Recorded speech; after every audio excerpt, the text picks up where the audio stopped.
Salut les cosmonautes, bienvenue dans cette nouvelle revue de la semaine crypto. On assiste actuellement à une transformation des blockchains du cosmos. Les technologies ZK, la modularité et la souveraineté produisent en ce moment de la magie. On va parler des très sous-estimées nouvelles mises à jour de DYDX, mais aussi des nouvelles technologies open source qui rendent accessible la technologie Zero Knowledge, et nous finirons par les grosses mises à jour à venir pour Osmosis et Stargaze. Pour commencer, DYDX permettra enfin le listing sans permission de tokens sur son DEX perpétuel. Après avoir isolé les marchés de dette et intégré Slinky, un oracle de dernière génération sur les validateurs de DYDX, la plateforme de trading perpétuel peut activer en toute sécurité le déploiement de nouveaux tokens sans passer par la DAO de DYDX. DYDX pourra offrir les mêmes services que ses plus récents concurrents, à la différence que DYDX est entièrement décentralisé et à tout automatisé. Hyperliquid est leur plus gros concurrent. Ils ont aussi fait le choix de la stack technique Cosmos pour sa modularité et souveraineté. Ça leur réussit plutôt bien jusqu'à maintenant, et font le bon choix de se différencier par leur consensus HyperBFT et l'intégration de l'EVM. De son côté, DYDX prévoit le déploiement de contrats intelligents CosWasm, qui profiteront et complémenteront les cas d'utilisation du marché perpétuel de DYDX. Des stratégies delta neutrales pour des rendements stables, semblables au stablecoin de Ethena. Il n'y aura plus de limite aux cas d'utilisation, puisque tout peut être synthétisé grâce à la liquidité et à l'oracle de DYDX. Le marché perpétuel sans permission est l'un des cas d'utilisation les plus puissants de toute la crypto, et DYDX fait toujours partie des leaders de ce secteur. Les récentes mises à jour devraient consolider son classement. On n'entend pas beaucoup parler de ces dernières mises à jour, mais ce sont de très bonnes nouvelles. Cette semaine, je suis obligé de vous parler de cette énorme mise à jour pour l'évolution des nouvelles technologies cryptographiques open source. Risque Zero déploie sa ZKVM et ses vérifieurs sur les chaînes les plus prometteuses pour étendre la magie des preuves Zero Knowledge aux constructeurs d'applications Rust. Ethereum, les Layer 2 ou n'importe quelle autre chaîne pourront maintenant utiliser la ZKVM Zero Knowledge Virtual Machine, qui est maintenant prêt à la production, permettant donc de prouver n'importe quel programme Rust et de le vérifier on-chain.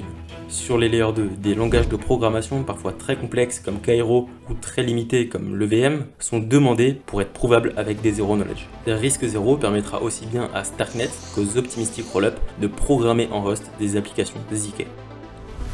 Risque Zero est un projet open source et se retrouve évidemment dans d'autres projets comme celui de Succinct Labs. La technologie Risque Zero a permis à Succinct Labs de travailler sur des implémentations de ZK-Proof sur Tendermint X et les clients légers ZK pour une interopérabilité IBC plus scalable et compatible avec Ethereum.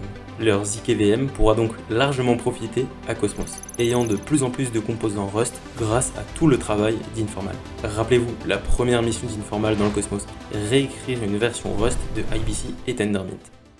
Que ce soit ZK IBC ou les ZK Rollup souverains de plus en plus adoptés par les Layer 1 Cosmos, leur technologie SP1 sera largement adoptée au bénéfice de la scalabilité, modularité et sécurité du Cosmos. Succinct Labs rentre dans la catégorie des OG du Cosmos pour leur développement open source de leur ZKVM SP1. Le premier à profiter du développement de Succinct Labs était Celestia, pour bridger de manière unilatérale les blobs de Celestia vers Ethereum pour fournir de la data availability sampling à ses rollups.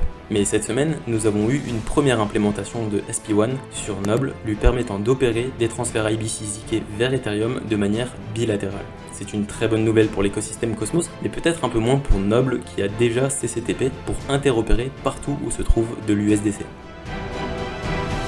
Du côté d'Osmosis, cette semaine nous avons une proposition largement validée par la DAO, qui propose de partager des revenus avec Nomic en échange d'une réduction des frais pour bridger de Bitcoin vers Osmosis. Ce partenariat entre blockchains favorise le transfert de BTC natif vers le hub DeFi Cosmos, augmentant donc les volumes et la liquidité sur la plateforme d'Osmosis. Les frais de transfert de NBTC par Nomic étaient initialement de 1%, en passant à 0% lorsque les BTC sont à destination du Layer 0 du Cosmos, Osmosis. C'est en fait une partie majeure des revenus de Nomic qui s'envolent. C'est pourquoi Osmosis mettra en place un middleware qui empêchera les NBTC d'être bridgés vers d'autres chaînes que Nomic. En échange, Osmosis propose à Nomic de prendre 10% des frais générés par le taker fee des pools contenant du NBTC sur Osmosis. Il faut savoir que Nomic a intégré dans son testnet la possibilité de liquide staker des bitcoins via Babylon. Le business model de Nomic pourrait donc avoir totalement changé et pourrait percevoir la majeure partie de ses revenus grâce au DEX et au liquid stacking STBTC, dont le token sera lui aussi listé sur Osmosis, et donc là encore Nomic touchera des frais. Bref, si Nomic était en fait un DEX. Dans tous les cas, c'est un accord inter-DAO qui touche au partage de revenus comme on n'en a jamais vu. Et le plus grand gagnant reste l'utilisateur, dont l'accès à la DeFi Interchain est de plus en plus accessible. Une autre proposition sur Osmosis, validée par la DAO, permet l'intégration du Smart Account, qui est certainement l'une des plus grosses features que Osmosis a à offrir dans les prochains mois. Cette team est connue pour énormément développer, et ils ont mis beaucoup de ressources sur ce produit qui n'a rien à voir avec ses concurrents. Le wallet d'Osmosis deviendra modulaire, et comme à son habitude, entièrement intégré dans les verticales de la blockchain Osmosis. Il permet par exemple le un-click trading, très populaire pour son expérience utilisateur simpliste. Sur notre wallet, nous pourrons déterminer plusieurs clés et plusieurs appareils pour se connecter, que ce soit avec des mots de passe ou des identifications plus sophistiquées. Des protocoles de sécurité vous permettront aussi de fixer un nombre maximum de dollars pouvant sortir du wallet en moins de 24 heures. Le wallet sera extrêmement modulaire, avec des garanties Web3 et une expérience utilisateur Web2. Ma partie préférée est celle qui touche à la composabilité et programmabilité multi-chaîne du wallet, profitant de l'Interchain Account pour interagir avec différents écosystèmes sur une même interface utilisateur et garantie de sécurité.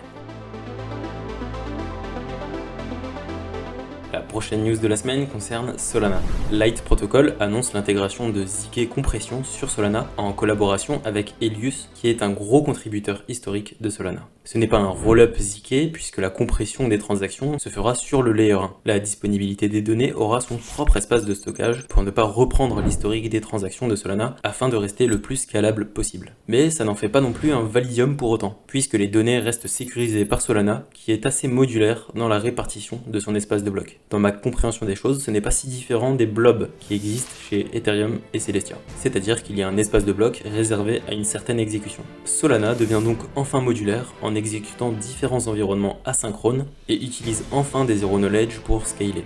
Il était évident qu'être la blockchain à la fois la plus rapide et la moins chère n'était pas soutenable sans l'utilisation de nouvelles technologies comme les zero knowledge pour scaler l'exécution ou son équivalent pour scaler la data viewability qu'on appelle la data viewability sampling. Bon, on attendra pour ce dernier.